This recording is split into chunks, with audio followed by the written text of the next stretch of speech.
increase sales, improve margins, and grow your business. Guaranteed. Top secrets of marketing and sales. Now, David Blaise. Hi, and welcome to the podcast. In today's episode, co-host Jay McFarland and I will be discussing the AI approach to multiplying sales. And this is part one in a multiple part series. And we're going to start off with targeting, communication, and reach. Welcome back, Jay. Hey, David, it's great to be with you. I'm really excited about this series because I think a lot of people shy away from AI, or they're getting into it and they're hearing a lot of the things that it can do, but they're not sure how to approach it, or even if it's the right thing to do for their business.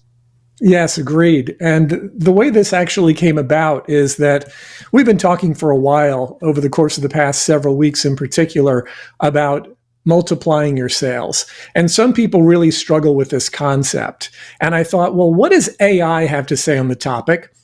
And how does what AI says about it relate to what we do and how we help our clients? And do these things line up? So I thought what I'd do is I'd take the answer to the question when we asked AI, what are your best recommendations in terms of multiplying sales, to see what AI says and then compare that with what we're doing. And so the first three recommendations that it had were based on targeting, communication, and reach. Those are my words, not AI words in particular, but that's pretty much what it broke down to. So I figured that's what we'd start with. I love it. We're going to do a podcast on AI, and we've asked AI what it thinks first, and now we're going to psychoanalyze AI to see if it's in line.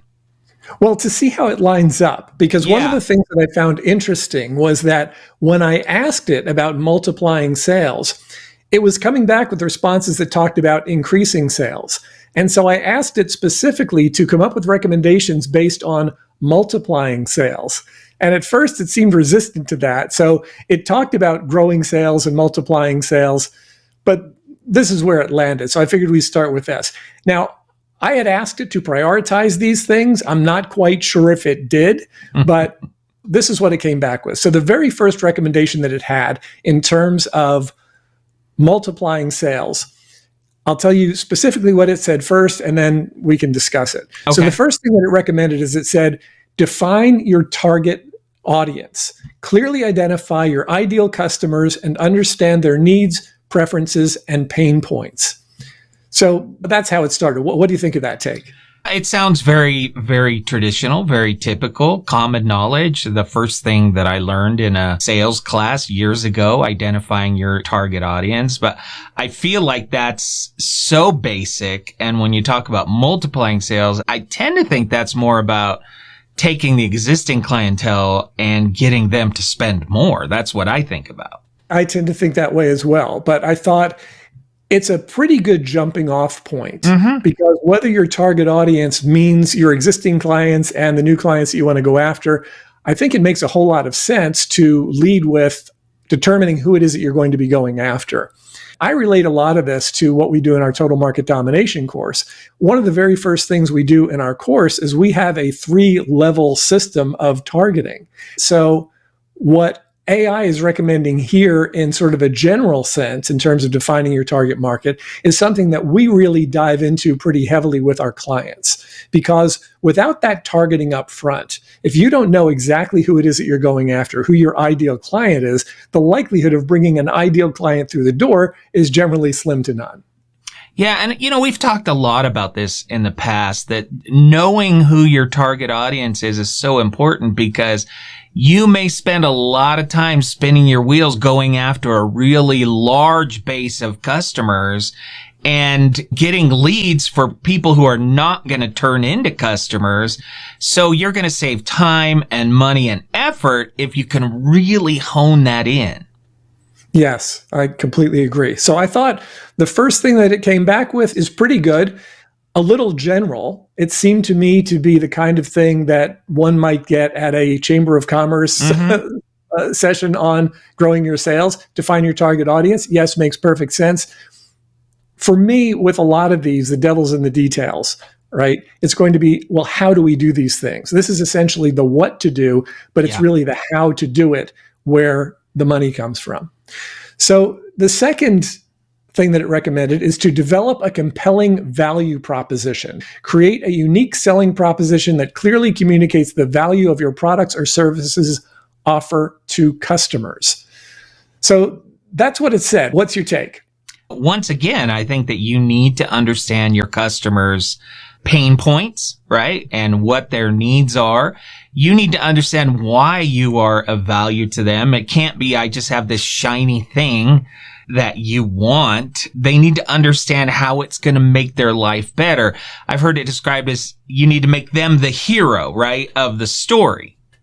That's right. And you're the guide, right? That's right. You're not Luke Skywalker. You are Yoda, ideally. That's right. That's right. Right. So when I hear this, develop a compelling value proposition, makes perfect sense. Create a unique selling proposition that clearly communicates the value your products or services offer to customers.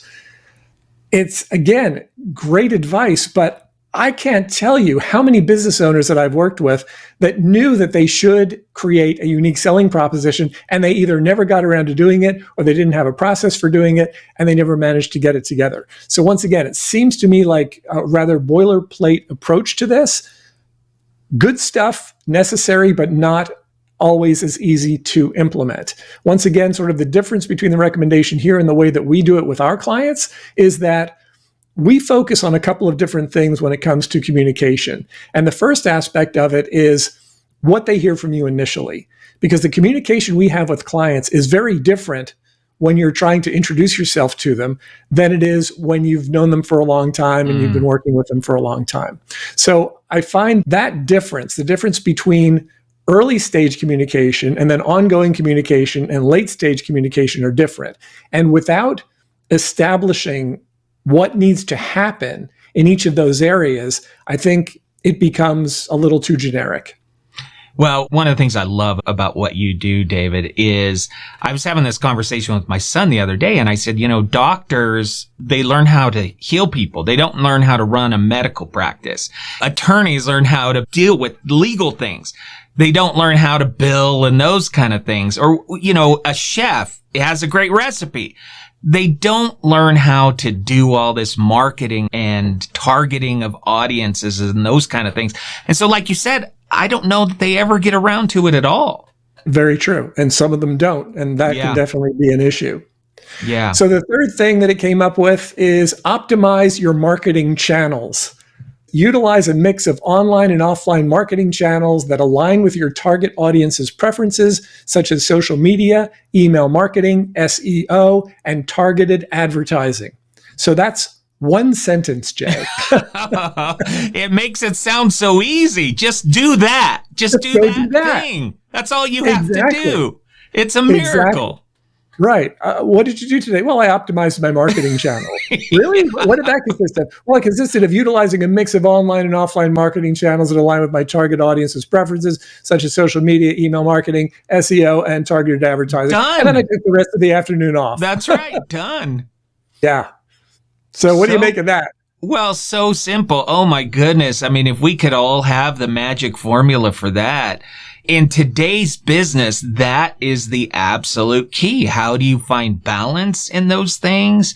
How do you know which one's going to be more effective? I've told you in the current business that I'm in, we spent 9 months just on Google AdWords to get it to a place where we thought it was effective. And now we spend money every single month honing that and tweaking it and assessing if we're getting the right kind of leads. And that's before SEO. That's before any other type of marketing. Yeah. I find that comments like this, an approach like this, just totally overwhelms people. Oh, I agree. Yeah. And so then where do they go from here? They look at that and they're like, there's no way I can do all that, let alone service customers, let alone do all the other things that I have to do in my business. And one of the ways that we simplify this for our clients is something that we've talked about in previous podcasts. We boil it down to what I refer to as the MVPs of marketing and sales. What's the marketing message you want to communicate? Which combination of marketing vehicles will you use to communicate the message? And then who are the people and prospects that you're reaching? If you take an MVP approach to what they're saying here, optimize your marketing channels, right? And I'll read it again. It said, utilize a mix of online and offline marketing channels that align with your target audience's preferences, such as social media, email marketing, SEO, and targeted advertising. The way that we do this with our clients is we look at their strengths. What do you like to do? What are you good at doing? What will you do on an ongoing basis? Because if I hire you as a sales rep and you hate cold calling, and I say your job is cold calling, that's not going to work well. So one of the things that we do with our clients is we identify what are their strengths when it comes to what I refer to as first contact, their first contact with a prospect. If they hate cold calling, I'm not going to recommend they do it because they're not going to do a great job of it. So when we're able to identify methods of first contact that resonate well with the person that I'm interacting with, the results are so much better. Same thing goes for social media. Same thing goes for paid ads. Now, you can't hate everything and refuse to do everything, but as long as there are a few things that you're willing to do, you can very likely have tremendous success initiating contact with new prospects, cultivating relationships, and making sales. I absolutely love this approach because people feel like there's only one way to do all of these things. And if they're not comfortable with them, if they're not efficient at them, then they feel like, what am I going to do? But we each have our own set of skills and we each love certain approaches more than others. So let's find out what those are and let's focus on those. Exactly. And when we're working with clients, that's one of the first things that we do, identify what they like, what they're good at. And we also give them options for things that many of them have not thought of previously. There are people who just hate the idea of social media. They don't have a great presence online. And my view and my statement to them is, okay, if that's not your thing, let's find something that is your thing that will still allow you to attract the high dollar, high value clients you're looking for and turn them into customers. And we've not had a single situation, Jay, where we haven't been able to do that. I mean, unless somebody said to us, no, I'm not willing to do anything, I just want to sit here, it doesn't turn into a problem. And in fact, even the people who want customers to come to them, we have lures and lead magnets and things like that we're helping people with that allow the business to come to them. They still have to do things. I'm not saying they don't have to do things, but the things they have to do can be limited to the things, generally speaking, that they like and that they're good at.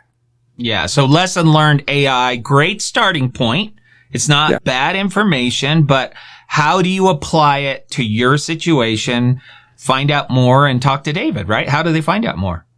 Yeah, you can go to topsecrets.com/call, schedule a call with myself or my team. We have been having the best conversations recently with industry professionals who are just serious about growing their sales and their profits. And they're very good at what they do. They're very motivated, but they're looking for the specifics. What are the shortcuts? What are the things we can do to be able to get the results that we want faster? And it's never about generalities. It's always about the specifics, boiling it down to its simplest components. One of the things that I've been doing for years inside this program is working to simplify it each time. What can we either simplify or remove to be able to streamline things so that people can get in there, take action on what they need to do, and get the results they're looking for? So if that sounds good, topsecrets.com/call. We would love to have a conversation with you. And you don't need to reinvent the wheel. That's the important thing here. You guys will help them expedite this process. That's what I love about David. As always, great pleasure talking to you. Thank you so much, Jay. Increase sales, improve margins, and grow your business. Guaranteed. Top Secrets. TopSecrets.com.